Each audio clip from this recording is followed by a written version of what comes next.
말 가운데에 백문이 불여일견이라는 말이 있습니다. 무슨 뜻일까요? 100번 듣는 것보다 한 번 보는 것이 낫다는 말입니다. 여러 번 듣는 것도 좋지만 한 번 해보는 것이 더 낫다는 말입니다. 실제로 그런 경우가 많지요. 자전거 타는 것이 그렇습니다. 전에도 한번 제가 자전거 타는 거 한번 말씀을 드렸는데 여러분 어떻게 하면 자전거를 잘 탈 수 있을까요? 물론 자전거 잘 타는 법을 남에게 들을 수 있습니다. 또 공부할 수 있습니다. 제가 인터넷에서 찾아보니 자전거 타는 법이 이렇게 나와 있습니다. 들어보시죠. 양손은 손잡이를 가볍게 잡고 허리는 꼿꼿이 세우고 눈은 항상 정방 15도를 주시하고 양발은 페달을 구르는데 이때 균등한 힘을 가해야 하고 페달을 구름과 동시에 몸이 한쪽으로 쏠리지 않도록 몸의 균형을 유지한다. 이때 적당한 페달 횟수는 분당 30에서 40회를 밟아준다. 여러분 잘 들으셨지요? 이제 여기 계신 분들 다 자전거 다 타실 수 있으시겠지요? 표정이 왜 그러셔요? 반응이 별로 좋지 않은데 다시 한번 읽어 드릴까요? 아닌가요?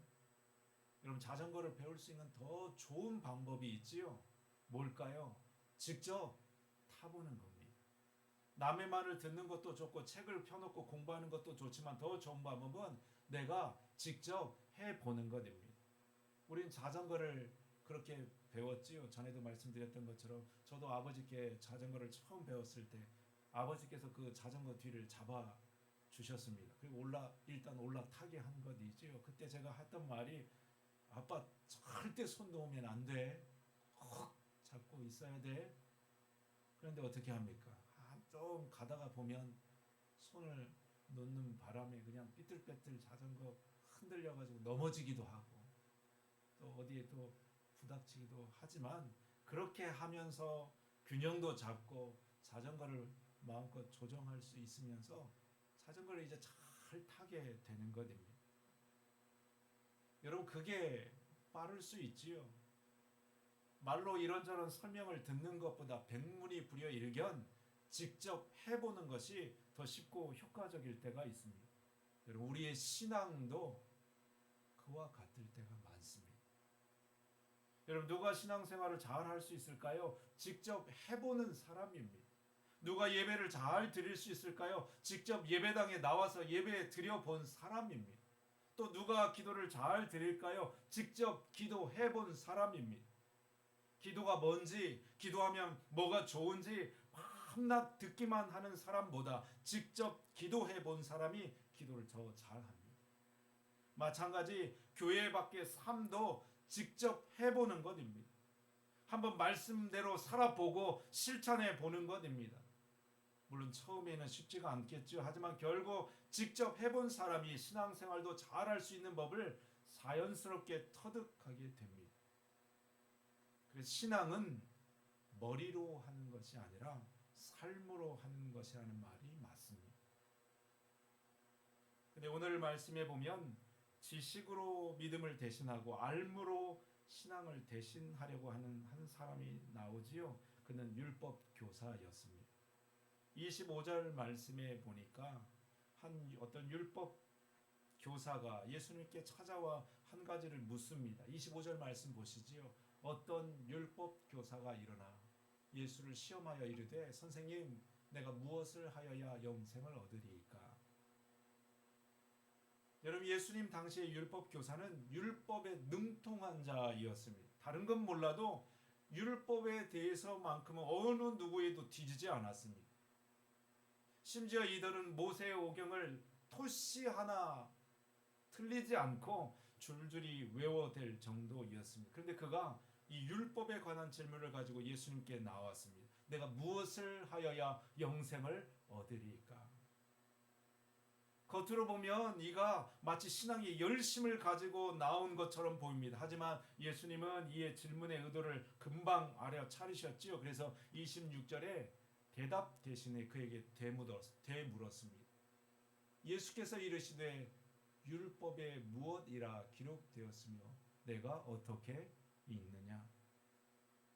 그랬더니 율법 교사가 대답했지요. 27절 말씀을 우리 한번 같이 읽도록 하겠습니다.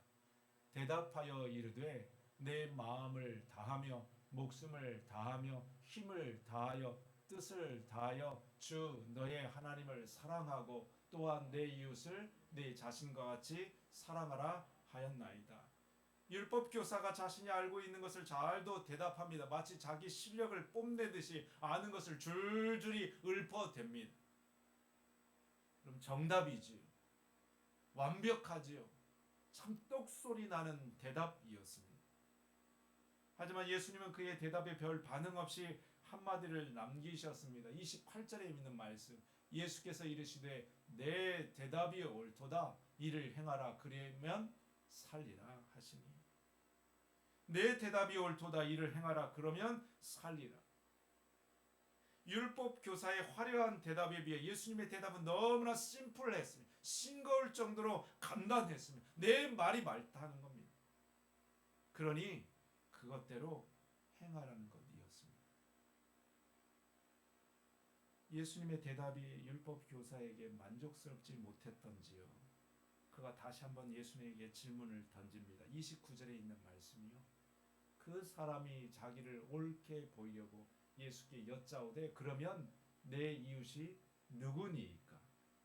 이번에는 내 이웃을 알고 싶다는 것이지요. 율법을 행할 내 이웃이 누구냐는 것이었습니다.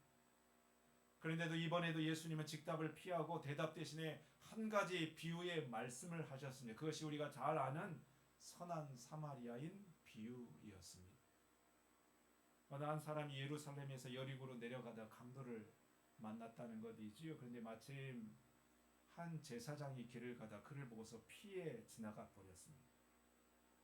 또 한 레위인도 그를 보았지요. 근데 그도 마찬가지 그를 피해 다른 길로 가 버렸습니다. 그런데 한 사마리아 사람이 그를 보고 불쌍히 여겨서 그를 치료해 주고 주막까지 그를 데려다 주고 주인에게 돈을 주면서 그를 돌봐달라 부탁을 합니다.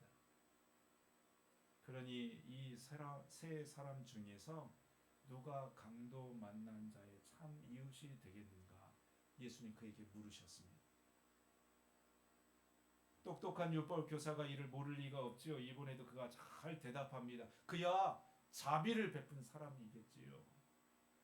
그때 예수님 하신 말씀이 37절에 있는 말씀입니다. 한번 같이 37절 말씀을 읽도록 하겠습니다.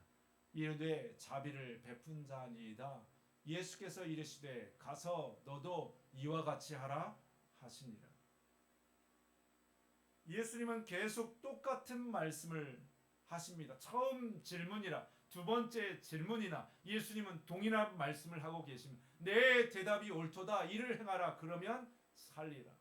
이르되 가서 너도 이와 같이 하라. 한 가지를 말씀하고 있습니다. 내가 알고 있는 것, 내가 대답하는 그것을 가서 행하라는 것이었습니다. 여러분, 예수님의 대답은 두 가지를 전제하고 있습니다. 첫 번째는 율법 교사는 이미 답을 알고 있다는 것입니다.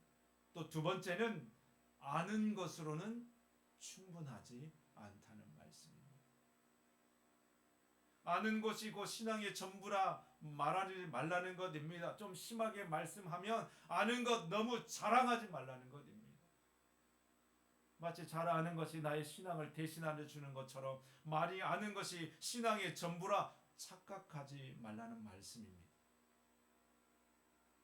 여러분, 저를 포함해서 이 자리에 계신 우리 수천교회 여러분, 우리가 얼마나 많은 것을 아는지요. 우리가 얼마나 오랜 동안 신앙생활하고 또 얼마나 많은 말씀을 대하고 설교를 듣는지요. 한 주에도 우리가 듣는 설교가 몇 번인지요. 하지만 우리가 들은 것을, 아는 것을 얼마나 삶으로 옮기고 사는지요.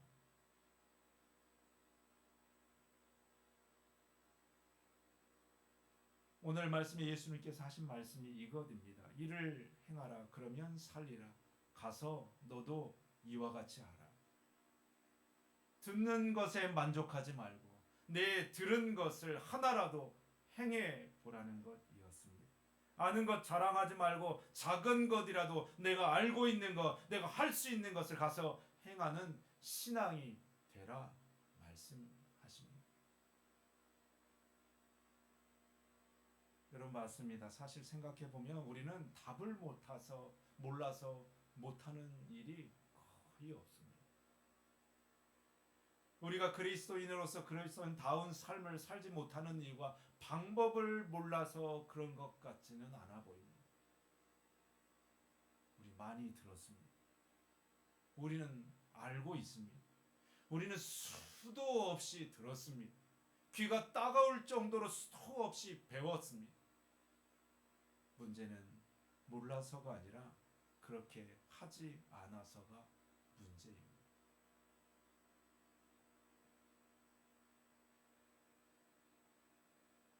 제가 아는 이야기 중에 이런 이야기가 있습니다. 어떤 4층 빌라 건물 안에서 일어난 일인데요. 빌라 출입구에 누군가가 쓰레기 봉투를 무단으로 버리고 그냥 가 버렸습니다. 사람들이 그 빌라를 들락날락 하면서 그 쓰레기 봉투를 보는 것이지요. 그리고 인상을 씁니다. 누가 양심도 없이 입구에다가 쓰레기를 버리고 갔느냐며 다들 짜증을 냅니다. 그런데도 그것을 보는 사람은 많이 있지만 그것을 치우는 사람이 한 사람도 없었습니다. 그래서 급하게 반상회가 소집이 되었죠. 누가 이 쓰레기 버렸는가 묻기 시작합니다. 1층도 안 버렸다고 그러고 2층도 아니라고 3층도 4층 다 내가 아니라는 것이지요. 첫날 반상회는 그래서 아무런 결론 없이 끝나버렸습니다. 다음 날 또 반상회가 열렸지요. 누가 버렸는지 찾을 수가 없다면 그러면 누가 그 쓰레기를 치울 것인가를 논의하기 시작한 것입니다. 4층 아줌마가 먼저 나섰지요. 출입문에서 가장 가까운 1층에 있는 아줌마가 좀 그것 좀 치우면 좋겠다는 것입니다. 그랬더니 1층 아줌마가 막 화를 내면서 왜 내가 그걸 치워야 되냐고. 치워야 된다면은 반상회비 잘 안 내는 3층 내가 그거 치워야 된다고 소리를 높였습니다. 그러자 3층 아줌마가 정색을 하며 말했지요. 그게 이 반상회비 안 내는 거하고 이거하고 무슨 상관이 있느냐며 막 화를 냈습니다. 그래서 둘째 날도 아무런 소득 없이 그냥 끝나버렸습니다. 셋째 날 또 모였지요. 이날은 좀 더 근본적인 대책을 세워야 된다고, 다시는 이런 일이 일어나지 않도록 확실한 대책을 세워야 된다고 의견이 모아졌습니다. 그러자 이번에는 2층 아줌마가 출입문에다가 CCTV를 달아가지고 아무도 다시는 이런 일을 하지 못하게 하자고 의견을 내놓았는데, 어느 업체다가 이것을 맡겨야 되는지 서로 말씨름을 하다가 없던 것이 되어버렸습니다. 또 한 사람이 얘기했죠. 우리 옆집의 빌라처럼 청소하는 아줌마를 맡겨가지고 청소 일을 맡기면 좋겠다고. 그런데 이번에는 비용이 너무 많다는 이유로 그것도 없는 일이 되고 셋째 날도 별 소득 없이 끝나버렸어요. 그렇게 4일째가 되고 일주일이 되도록 버려진 쓰레기를 아무도 치우지 않고 그대로 방치되어서 버린 것입니다. 그런데 어느 날 그 쓰레기가 사라지고 없어져 버렸습니다. 아니, 어떻게 된 것일까요? 누가 그 쓰레기를 버린 것일까요? 1층 내 치웠냐고 물어보니 안 치웠다면, 2층도 안 치웠다면, 3층도 아무도 치운 사람이 없었습니다. 나중에 알게 된 것이지요. 그 4층에 초등학교 3학년 아이 친구가 놀러 왔다가 거기 가는 길에 지저분하니까 그것을 갖다 쓰레기통에 버린 것입니다. 사람들이 그 아이를 불러다가 물어봤습니다. 얘야, 어떻게 그렇게 그런 일을 했니? 그랬더니 그 아이 대답하는 것이, 선생님이 쓰레기는 쓰레기통에 버리라고 했어요. 선생님이 쓰레기는 쓰레기통에 버리라고 그랬어요. 대답했다는 겁니다. 여러분, 쓰레기는 어떻게 해야 될까요? 쓰레기는 어디에다가 버려야 될까요? 모르는 사람이 있는지요? 그 초등학생도 다 아는 일입니다. 그렇게 어렵고 복잡한 일 아니지요. 누가 쓰레기를 버려야 할지, 어떻게 버려야 할지, 어떻게 버리는 것 더 효과적인지, 어떻게 버리는 것 더 공평한지 이것을 따질 필요가 없지요. 쓰레기는 쓰레기통에 버리면 됩니다. 내가 그렇게 하면 됩니다. 아는 대로 쓰레기통에 버리면 되는 것이지요. 근데 우리는 행하지는 않으면서 다른 것에 너무 관심이 많습니다. 다른 생각이 머릿속에 너무 많습니다. 그러면서 문제를 더 복잡하게 만듭니다. 마치 율법 교사처럼 어렵고 복잡한 질문을 해댑니다. 선생님, 무엇을 해야 우리가 영생을 할 수 있겠습니까? 그러면 누가 내 진짜 친구란 말입니까? 그러면서 어렵다고 합니다. 성경 말씀이 어렵다고 합니다. 신앙생활이 어렵다고 합니다.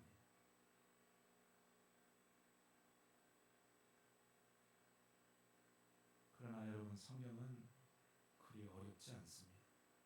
성경의 말씀은, 예수님의 말씀은 너무나도 간단하고 명료합니다.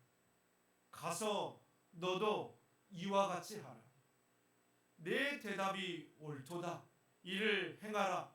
그리하면 살리라. 주님은 우리에게 모르는 것을 행하라고 말씀하지 않으십니다. 주님은 우리가 할 수 없는 것을 행하라고 말씀하지도 않으십니다. 그분은 우리가 아는 바를 행하라 말씀하시고 우리가 할 수 있는 것을 행하라 말씀합니다. 여러분, 어떻게 교회가 하나님의 교회로 온전할 수 있을까요? 어떻게 하면 믿는 자들이 세상의 신뢰를 되찾고 교회가 교회의 다움을 회복할 수 있을까요?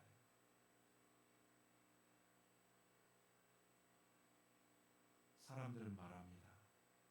이제 보여달라는 것입니다. 말은 이제 좀 그만 좀 하고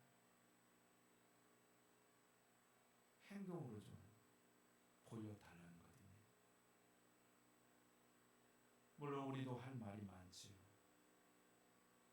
그 사람들이 문제라고, TV 속에 나오는 그 사람들 때문에 교회가 욕을 먹는 거라고 우리도 하고픈 말이 참 많지요. 하지만 여러분, 나는요, 우리 수천교회는요, 하나님은 살아계신 분입니다. 수천교회는 하나님이 살아계신 교회입니다. 여러분, 내게도 정말 그러한지요? 내가 정말 그렇게 살고 있는지요? 그 사람 말고요, 다른 사람 말고요, 나는 그렇게 하나님을, 교회를 섬기고 있는지요? 이제는 우리가 행함으로 보여주어야 할 때입니다. 세상은 우리를 그렇게 봅니다. 우리의 삶으로 성도를 보고, 우리의 삶으로 교회를 보고, 우리의 삶으로 하나님을 봅니다. 말로 성도를, 교회를, 하나님을 보는 것이 아니라 우리의 행함으로 그들은 우리를 봅니다.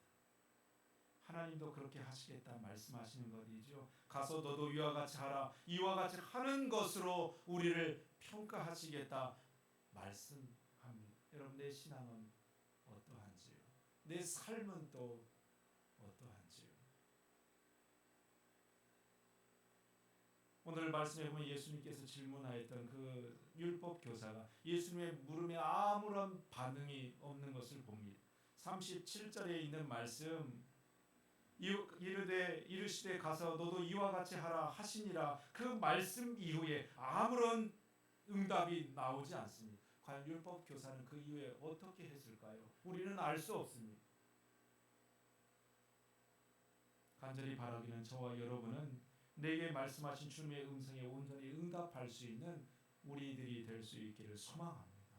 여러분, 우리 주님은 우리에게 큰 것을 요구하지 않습니다. 많은 것을 요구하지 않습니다. 내가 아는 것, 내가 할 수 있는 것, 그와 같이 해갈 것을 말씀하고 있습니다. 나는 그것을 무엇이라고 대답할 수 있을런지요. 여러분, 우리가 이 시간 예배를 마치고 교회 문을 나가서도 우리에게 바뀌는 것은 하나 없습니다. 여전히 정치적인 문제는 그대로이고요. 경제적인 어려움도 그대로이고요. 서로 힘들게 하는 이기적인 그 집단주의도 부정직한 사회 문제도 여전히 우리에게 있습니다. 우리 가정의 문제도요. 우리 자녀들에 대한 그 기도의 제목도요. 우리를 답답하게 하는 그 삶의 어려움도 여전히 그대로 있습니다. 바뀐 건 한 가지입니다. 우리 마음뿐입니다. 하나님께서 우리에게 들려주신 그 도전의 메시지 말씀만 우리에게 있을 뿐입니다. 여러분, 우리가 너무 대단한 일을 찾고 고민하지 않아도 됩니다. 다른 사람 핑계 댈 필요도 없습니다. 내가 할 수 있는 일, 작은 것, 이미 내가 알고 있는 것, 그래서 내가 지금 할 수 있는 그 일을 찾아서 행하는 것입니다.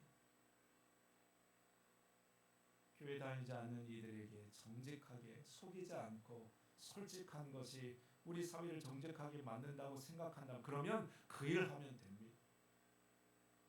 전기를 절약하는 것이 우리 경제를 살리는 것이라 생각한다면 그러면 그 일을 하면 됩니다.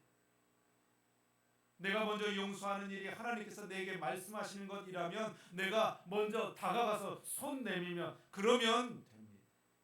자꾸 복잡하게 어렵게 이것저것 생각하며 질문할 것이 아니라 나가 내게 주시는 그 말씀 그와 같이 행하면 되어집니다.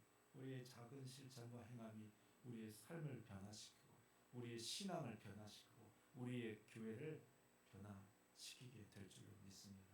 여러분, 예수님께서 여전히 우리에게 주시는 말씀을 다시 한번 들어보시기를 바랍니다. 이르시되 가서 너도 이와 같이 하라. 기도하시겠습니다.